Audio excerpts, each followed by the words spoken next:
एक समय की बात है, एक साधु एक नदी के किनारे बैठा करते थे और रोज जोर से चिल्लाते थे, जो चाहोगे वो मिलेगा, जो चाहोगे वो मिलेगा। जो लोग वहां से गुजरते थे वे सोचते थे कि साधु पागल हैं और उनकी बातों पर ज्यादा ध्यान नहीं देते थे। एक दिन हमेशा की तरह साधु चिल्ला रहे थे, जो चाहोगे वो मिलेगा, जो चाहोगे वो मिलेगा। तभी एक नौजवान वहां से गुजरा। वो थोड़ा उदास दिख रहा था क्योंकि उसे अपने जीवन में सफलता नहीं मिल रही थी। उसने साधु की आवाज सुनी और उनके पास गया। उसने साधु से पूछा, महाराज, आप कहते हैं कि हमें जो चाहिए वह मिलेगा, तो क्या आप मुझे वह दे सकते हैं जो मैं चाहता हूं? साधु ने नौजवान की बात सुनी और जवाब दिया, हाँ मेरे दोस्त, यह सच है। जो तुम चाहोगे मैं तुम्हें दे सकता हूं, लेकिन तुम्हें पहले मेरी बात माननी होगी। सबसे पहले मुझे बताओ, तुम्हारी क्या इच्छा है? नौजवान ने जवाब दिया, हे ज्ञानी, मेरी केवल एक इच्छा है। मैं एक अमीर आदमी बनना चाहता हूं। मैं हीरे और मोतियों का एक सफल व्यापारी बनना चाहता हूं। नौजवान की उत्सुकता देखकर साधु मुस्कुराए और बोले, जरूर मेरे दोस्त, तुम्हारी इच्छा जरूर पूरी होगी। मैं तुम्हें एक हीरा और एक मोती दूंगा। उनके साथ तुम जितने चाहो उतने हीरे और मोती बना सकते हो। इतना कहकर साधु ने नौजवान की हथेली पर कुछ रखा और कहा, मेरे बच्चे, मैं तुम्हें दुनिया का सबसे कीमती हीरा दे रहा हूं। लोग इसे समय कहते हैं। इसे अपनी मुट्ठी में कसकर पकड़ो और इसे कभी खोना मत। इसके साथ तुम जितने चाहो उतने हीरे बना सकते हो। नौजवान सोच में पड़ गया। फिर उसकी दूसरी हथेली पर कुछ रखते हुए साधु ने कहा, बेटा, इसे भी लो। यह दुनिया का दूसरा सबसे कीमती मोती है। लोग इसे धैर्य कहते हैं। जब तुम अपना समय देने के बाद भी परिणाम न देखो, तब इस अनमोल मोती का उपयोग करना। हमेशा याद रखना, जिसके पास धैर्य का मोती है वह इस दुनिया में कुछ भी हासिल कर सकता है।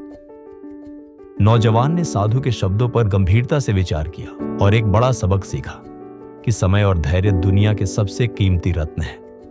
उसी पल से उसने अपना समय कभी बर्बाद न करने और हमेशा धैर्य से काम करने का फैसला किया। साधु से जाने के बाद नौजवान ने शहर के एक जाने माने हीरा व्यापारी के साथ काम करना शुरू कर दिया।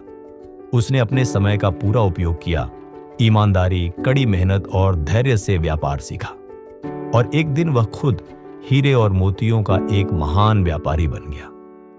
यह कहानी हमें एक गहरा सच सिखाती है कि समय और धैर्य दो सबसे शक्तिशाली रत्न हैं जो हमारे पास हैं, फिर भी हम अक्सर उन्हें हल्के में लेते हैं। हमारे जीवन में हम सभी के सपने होते हैं, अपने करियर में सफल होने के, धन बनाने के और कुछ सार्थक बनाने के।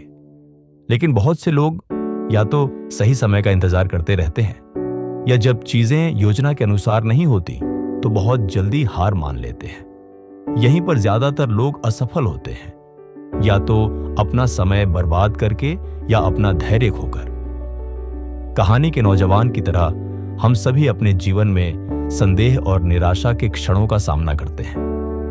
हम रातों रात अपने जीवन को बदलने के लिए शॉर्टकट या चमत्कारों की तलाश करते हैं, लेकिन सच्ची सफलता केवल उन्हीं को मिलती है जो अपने समय को महत्व देते हैं और अपनी पूरी यात्रा के दौरान धैर्यवान रहते हैं।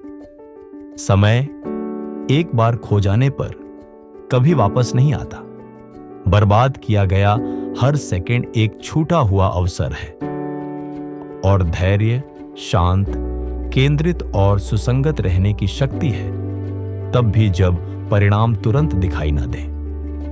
दोनों मिलकर सफलता की सच्ची नींव बनाते हैं। ध्यान भटकाने वाली चीजों, तुरंत इनाम और त्वरित अपेक्षाओं से भरी दुनिया में जो लोग वास्तव में समय और धैर्य के मूल्य को समझते हैं वे हमेशा आगे रहेंगे। तो अगर आपका कोई सपना है तो हर दिन अपना सर्वश्रेष्ठ दें, लक्ष्य की ओर जल्दबाजी किए बिना और हार माने बिना, क्योंकि जब आप लगातार प्रयासों को समय के सही उपयोग और अटूट धैर्य के साथ मिलाते हैं तो आप केवल सफलता की उम्मीद नहीं करेंगे, बल्कि आप उसे बनाएंगे। इन दो अनमोल रत्नों, समय और धैर्य को थामे रहें और इस दुनिया में ऐसा कुछ भी नहीं है जो आप हासिल नहीं कर सकते।